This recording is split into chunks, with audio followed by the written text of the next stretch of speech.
Taught ਲਾ ਦੇ ਉੱਤੇ ਤੇ ਇੰਜਰੀ ਲਾ ਦੇ ਉੱਤੇ ਇੱਕ ਵੀਡੀਓ ਪਾਈ ਸੀ, ਲੋਕਾਂ ਨੇ ਬੜੀ ਪਸੰਦ ਕੀਤੀ ਤੇ ਮੈਨੂੰ ਫਰਮਾਇਸ਼ ਕੀਤੀ ਕਿ ਆਪਣੀ ਜ਼ਬਾਨ ਦੇ ਵਿੱਚ ਤੁਸੀਂ ਇਹਨੂੰ ਥੋੜਾ ਜਿਹਾ ਐਕਸਪਲੇਨ ਕਰੋ। ਮੈਂ ਮੁਖਤਸਰ ਤਰੀਨ ਅਲਫਾਜ਼ 'ਚ ਐਕਸਪਲੇਨ ਕਰਨਾ ਹੈ ਕਿ ਟੌਟਸ ਦਾ ਮਤਲਬ ਹੈ ਉਰਦੂ ਦੇ ਵਿੱਚ ਉਹਨੂੰ ਕਹਿੰਦੇ ਨੇ ਜ਼ਰ।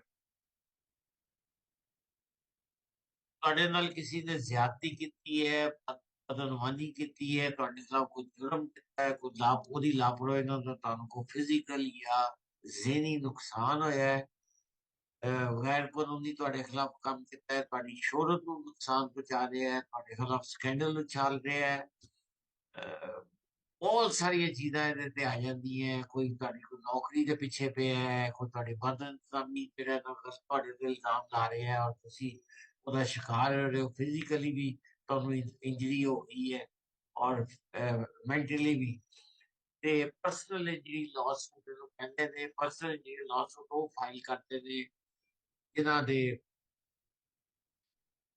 ਕਿਸੇ ਦੀ ਨੈਗਲੀਜੈਂਸ ਦੀ ਵਜ੍ਹਾ ਨਾਲ ਤੁਹਾਨੂੰ ਕੋਈ ਜ਼ਹਿਨੀ ਤੇ ਜਿਸਮਾਨੀ ਕੋ ਤੁਹਾਨੂੰ ਨੁਕਸਾਨ ਪਹੁੰਚਿਆ।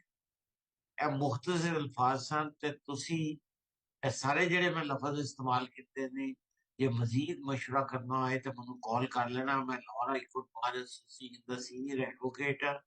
ਮੈਂ ਕੈਨੇਡਾ ਦੀ ਗੱਲ ਕਰ ਰਹੀ ਹਾਂ।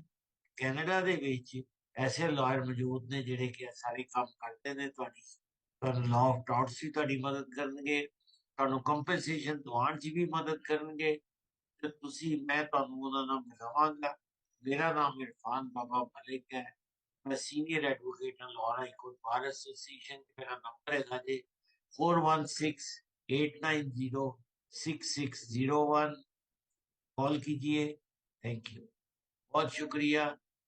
लॉ ऑफ टार्ट और खास तौर पे मैं ख्वातीन को कहना चाहता है कि कोई खुदा ना खास्ता ਤੁਹਾਡੇ ਖਿਲਾਫ ਪ੍ਰੋਪਗੈਂਡਾ ਕਰ ਰਹੀ ਹੈ, ਬੇਬੁਨਿਆਦ ਪ੍ਰੋਪਗੈਂਡਾ ਕਰ ਰਹੀ ਹੈ ਔਰ ਤੁਹਾਡੇ ਕੋਲ ਸਬੂਤ ਹੈ, ਤੁਹਾਡੀ ਹੱਦ ਕੇ ਇੱਜ਼ਤ ਕਰਦੀ, ਤੁਹਾਡੀ ਸ਼ੋਹਰਤ ਨੂੰ ਨੁਕਸਾਨ ਪਹੁੰਚਾ ਰਹੀ, ਤੁਹਾਨੂੰ ਨੌਕਰੀ ਤੋਂ ਕਢਾ ਰਹੀ ਹੈ, ਨੌਕਰੀ ਤੋਂ ਕਢਾ ਦਿੱਤਾ ਹੈ, ਕੋਈ ਖਿਲਾਫ ਵਰਜ਼ੀ ਤੁਹਾਡੇ ਹਕੂਕ ਦੀ ਹੋ ਰਹੀ ਹੈ ਤੇ ਤੁਸੀਂ ਪਲੀਜ਼ ਮੈਨੂੰ ਕਾਲ ਕਰੋ।